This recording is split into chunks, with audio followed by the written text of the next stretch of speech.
Hey guys, Anthony here with a brief review on the Blue Yeti USB microphone. It's dubbed as the world's #1 USB microphone. Now, I don't know about that, but it has worked perfectly for me so far. First of all, it's incredibly easy to set up. It's pretty much plug and play, and no drivers are required.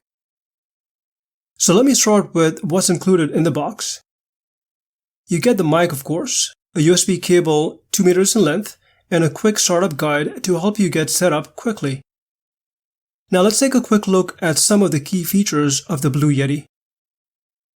On the front of the mic, you'll find an instant mute button, which I find very handy when I need to mute and unmute the mic. Down below is a volume knob. This is for an external headset that can be connected directly to the Blue Yeti, and I'll show you that in a moment. At the back of the mic, you have a gain control knob which helps you manage the sensitivity of the mic. I found that keeping it set to the 12 o'clock position works best for me. Down below you'll find a knob for 4 pickup patterns, which I'll cover in more detail in a moment. At the bottom of the mic is the USB output to which you connect the USB cable that goes to your computer. You also have a headphone output, which I mentioned earlier, for a 3.5 mm headset, and finally a thread mount if you decide to get a boom arm, which is sold separately. Now let's dive into the 4 pickup patterns. These settings can come very handy for different situations.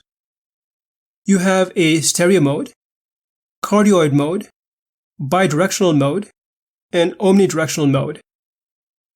The cardioid mode works best for podcasting, Twitch streaming, music recording, instruments, and voiceovers, just like what I'm recording right now.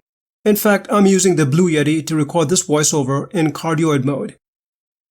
The bidirectional mode records from both the front and back of the microphone. This mode is great for recording a duet or a 2-person interview. The omnidirectional mode picks up sounds equally from all around the mic. This setting works best for recording a live band performance, for example, a multi-person podcast, or a conference call. And finally, the stereo mode uses both the left and right channels to capture a wide and realistic sound image, which works best for recording an acoustic guitar or choir. The Blue Yeti is a very sturdy USB mic with a solid base and a metallic build, and comes in 3 different colors. It also comes with a 2-year warranty. Now bear in mind that it is a very sensitive USB mic, so your room setup will also determine what quality of sound you get. You can get the Blue Yeti USB microphone as well as the professional broadcast bundle at Amazon. You can check the links in the description section. Well, hope you found this Blue Yeti review helpful. If you have any questions, please leave them in the comment section. Thanks for watching.